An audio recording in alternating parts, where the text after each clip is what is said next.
നമസ്കാരം, ജയൻ ടോക്സിലേക്ക് സ്വാഗതം. ഇപ്പോൾ എല്ലാ കണ്ണുകളും ഡൽഹിയിലേക്കല്ലേ?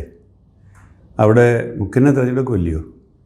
എന്തോ തിരഞ്ഞെടുക്കാനായിട്ട് ഇവിടെ KPCC മുൻ പ്രസിഡന്റുമാരെ വിളിക്കുന്നു, വർക്കിംഗ് പ്രസിഡന്റുമാരെ വിളിക്കുന്നു. അവരെയൊക്കെ വിളിച്ചിട്ട് ഇനി എന്തോ ചോദിക്കാനായിട്ടാണ്? എന്താ അറിയേണ്ടത്? കേരളത്തിൻ്റെ മുഖ്യമന്ത്രി ആരാണെന്ന് തീരുമാനിക്കാനായിട്ട് ഇവിടെ ഒരു നടപടിക്രമം ഉണ്ടെന്ന് പറഞ്ഞല്ലോ. ആ നടപടിക്രമം അനുസരിച്ച് ഇവിടെ നിരീക്ഷകർ വന്നിട്ട് അവരവിടെ തിരിച്ചു പോയി അവിടെ റിപ്പോർട്ട് കൊടുത്തല്ലോ. അതനുസരിച്ച് തീരുമാനമെടുക്കാൻ എന്താ വൈകുന്നത്? ഹൈക്കമാൻഡ് എന്തുകൊണ്ടാണ് ഭൂരിപക്ഷം MLA-മാരാണ് മുഖ്യമന്ത്രിയെ തീരുമാനിക്കുന്നതെങ്കിൽ ഭൂരിപക്ഷം MLA-മാരുടെ തീരുമാനപ്രകാരം എന്താ പ്രഖ്യാപിക്കാത്തത്? അപ്പോൾ ഹൈക്കമാൻഡിന് എന്തോ ഒരു ആശങ്ക, പേടി. എന്താണ് പേടി? അവരുടെ തീരുമാനം ശരിയല്ല എന്നൊരു തോന്നൽ അവരിൽ, അല്ലെങ്കിൽ അവരുടെ തീരുമാനം കേരളത്തിലെ ജനഹിതത്തിനനുസരിച്ചല്ല എന്ന് അവർ ഭയക്കുന്നു. അതല്ല സത്യം. അല്ലെങ്കിൽ പിന്നെ ഈ തീരുമാനം പ്രഖ്യാപിക്കാൻ എന്താ വൈകുന്നത്?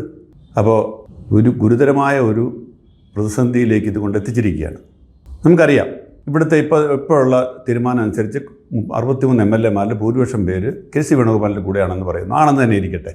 അപ്പോൾ അതാ ഒരു ഘടകകക്ഷികൾ MLA-മാരും ഈ സർക്കാരിൻ്റെ തന്നെ ഭാഗമല്ലേ?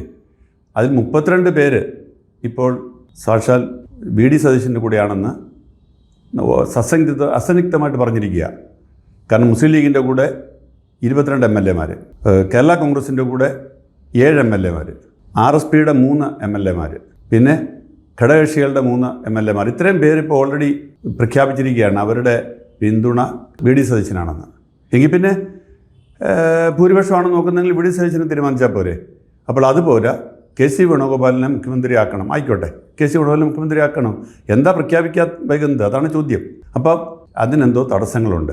ആ തടസ്സങ്ങൾക്ക് തീരുമാനം എടുക്കാൻ വൈകുന്നു. ആ തീരുമാനം നീട്ടിക്കൊണ്ട് പോകുന്നു. അതിനിടയ്ക്ക് ഉള്ള ഒരു നാടകം മാത്രമാണ് ഇവിടുന്ന് വീണ്ടും ആളുകൾ അങ്ങോട്ട് കൊണ്ടുപോയി അവിടെ ചർച്ച നടത്തുന്നു, തിരിച്ചയക്കുന്നു, വീണ്ടും കൊണ്ടുപോകും, ചർച്ച നടത്തുന്നു.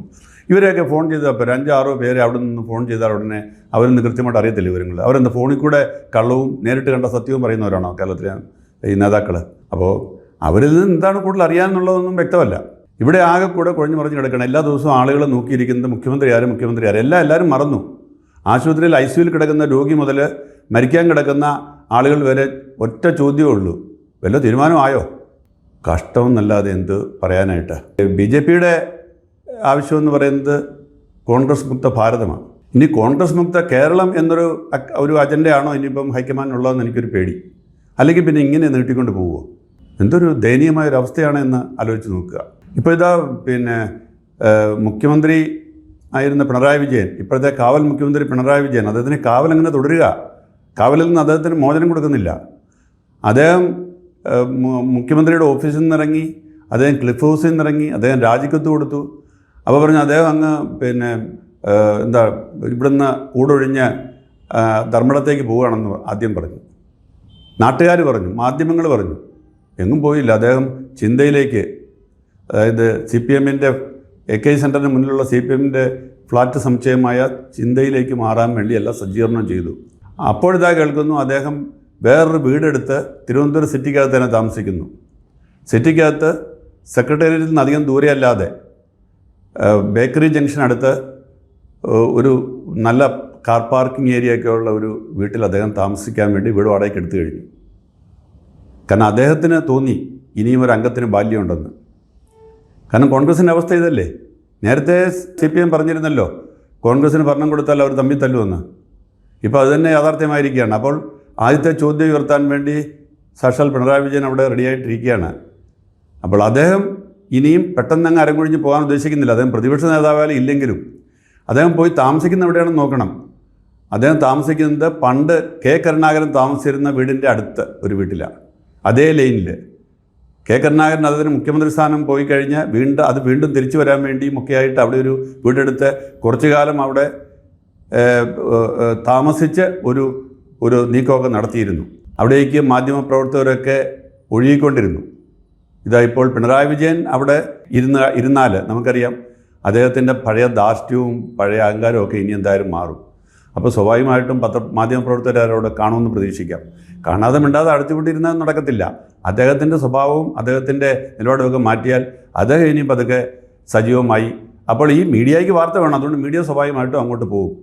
വളരെ രസകരമായ ഒരു ചരിത്രത്തിൻ്റെ ആവർത്തനമാണ് ഇനി കാണാൻ പോകുന്നത്. ആ പഴയ അതേ റോഡിൽ ഇപ്പോഴത് പിന്നെ വേണമെങ്കിൽ മുൻ മുഖ്യമന്ത്രി റോഡെന്ന പോലെ അതിന് പേര് കൊടുക്കാം. അങ്ങനെയുള്ള ഒരു ചരിത്ര റോഡായി അത് മാറാൻ പോവുകയാണ്. അപ്പോൾ ഇതിനെല്ലാം അരങ്ങൊരുക്കിക്കൊണ്ട് ഈ മുഖ്യമന്ത്രി സ്ഥാനത്തേക്കുള്ള തീരുമാനം, ആരാണ് മുഖ്യമന്ത്രി എന്നുള്ള തീരുമാനം നീട്ടിക്കൊണ്ടുപോയി ഒരു വല്ലാത്തൊരവസ്ഥയിൽ ഈ നാട്ടിലെ ജനങ്ങളെ, വോട്ട് ചെയ്ത ജനങ്ങളെ അവരെ അവമാനിച്ചുകൊണ്ട് പലരും ഞങ്ങൾ ചെയ്തു പോയില്ല എന്നാണ് അവർ ചോദിക്കുന്നത്. ഇങ്ങനെ ആളുകളെ കൊണ്ട് ചോദിപ്പിക്കാതെ എത്രയും വേഗം ഒരു തീരുമാനം എടുക്കുക. മാത്രമല്ല, തീരുമാനം എടുക്കുന്ന മുമ്പ് ആലോചിക്കണം 2 വട്ടം. ഇതിപ്പം എല്ലാം കഴിഞ്ഞ് അവസാനം ഇത് നെഹ്റു കുടുംബത്തിലേക്ക് തന്നെയാണ് തീരുമാനം പോകുന്നതാണ് മനസ്സിലാവുന്നത്. അമ്മയും മക്കളും കൂടി ഇന്ന് തീരുമാനിക്കേണ്ട അവസ്ഥയാണ്. പണ്ടിങ്ങനെ രാഹുൽ ഗാന്ധി പ്രിയങ്ക ഗാന്ധിയുടെ കോർട്ടിലേക്കും പ്രിയങ്ക ഗാന്ധി സോണിയാഗാന്ധിയുടെ കോർട്ടിലേക്കും അടിച്ചുകൊണ്ടിരിക്കുകയാണെന്നാണ് അറിയുന്നത്. പ്രിയങ്ക ഗാന്ധിയെ സംബന്ധിച്ച് ആശങ്കയുണ്ട്. കാരണം വയനാട് പോലൊരു മണ്ഡലത്തിൽ ജയിക്കണമെങ്കിൽ മുസ്ലിം ലീഗിൻ്റെ പിന്തുണ വേണം. മുസ്ലിം ലീഗ് വി ഡി സതീശനെയാണ് പിന്തുണയ്ക്കുക എന്ന് പറയുന്ന നിലപാടെടുത്ത സ്ഥിതിക്ക് അതിന് വിരുദ്ധമായിട്ടുള്ള തീരുമാനം പ്രിയങ്ക ഗാന്ധി എടുത്താൽ അടുത്ത തെരഞ്ഞെടുപ്പിൽ പ്രിയങ്ക ഗാന്ധിക്ക് ബുദ്ധിമുട്ട് വരും, ദേശീയ തലത്തിൽ ബുദ്ധിമുട്ട് വരും. അപ്പോൾ അതൊക്കെ മുന്നിൽ കണ്ട് തീരുമാനം എടുക്കാൻ പറ്റുകയുള്ളൂ. അതുകൊണ്ട് ഈസിയാണ്. ഭൂരിപക്ഷം MLA-മാർ പിന്തുണയ്ക്കുന്നു എന്നൊക്കെ പറഞ്ഞ് എടുത്തിയാടി തീരുമാനം എടുത്താലുണ്ടാകുന്ന അപകടത്തെക്കുറിച്ച് ഇപ്പോൾ ഹൈക്കമാൻഡ് നല്ല ബോധ്യമുണ്ട്. അതുകൊണ്ട് എനിക്ക് തോന്നുന്നത് ഇനി പ്രിയങ്ക ഗാന്ധി സോണിയാഗാന്ധിയുമായിട്ട് സംസാരിച്ചു എന്നൊക്കെ പറയുന്നു. അപ്പോൾ സോണിയാഗാന്ധി ആയിരിക്കും അന്തിമമായിട്ട് തീരുമാനം എടുക്കാൻ പോകുന്നത്. ആ തീരുമാനത്തിന് മുമ്പായിട്ട് സോണിയാഗാന്ധിയുടെ മുന്നിൽ ഇതിൻ്റെ വരുംവരായികളെക്കുറിച്ചുള്ള ഒരു ചിത്രം വയ്ക്കേണ്ടതുണ്ട്. അതിൻ്റെ കൂടെ തന്നെ ഇതിനെ തീർക്കാനുള്ള എന്തെങ്കിലും പുതിയ ഫോർമുലകൾ ഉണ്ടാക്കേണ്ടതുണ്ട്. ഒരാൾ മുഖ്യമന്ത്രിയായാൽ രണ്ടാമത്തെ ആൾക്ക് KPCC പദവിയോ അല്ലെങ്കിൽ അതുപോലെ എന്തെങ്കിലും കൊടുത്തു കൊടുക്കാൻ പറ്റുമോ, അല്ലെങ്കിൽ എന്തെങ്കിലും മന്ത്രിസ്ഥാനം കൊടുത്തു കൊടുക്കാൻ പറ്റുമോ എന്നൊക്കെയുള്ള ആലോചനകളുണ്ടാവാം. പണ്ടൊരു കഥയുണ്ട്. ഒരു വള്ളത്തേൽ 3 പേരെ വള്ളക്കാരന് കൊണ്ടുപോകണം.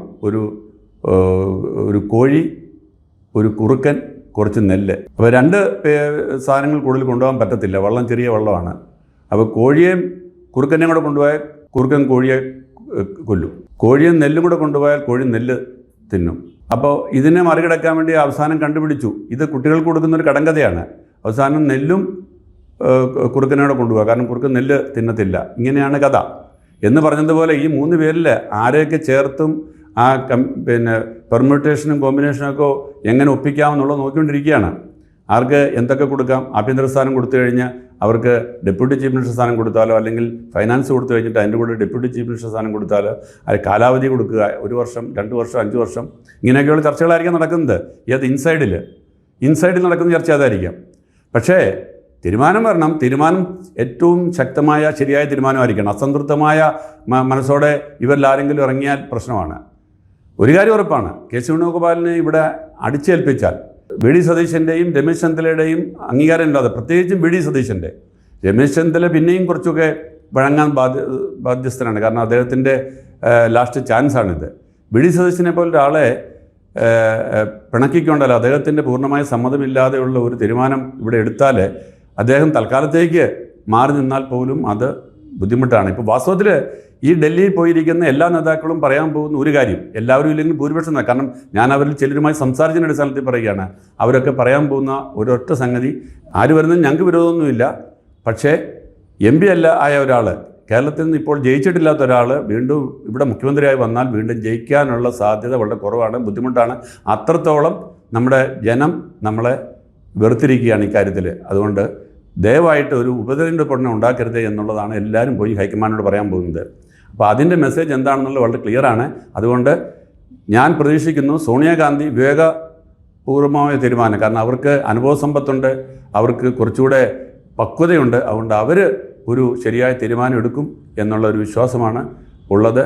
അതാണ് ജനങ്ങളുമായിട്ട് പങ്കുവയ്ക്കാനുള്ളത്.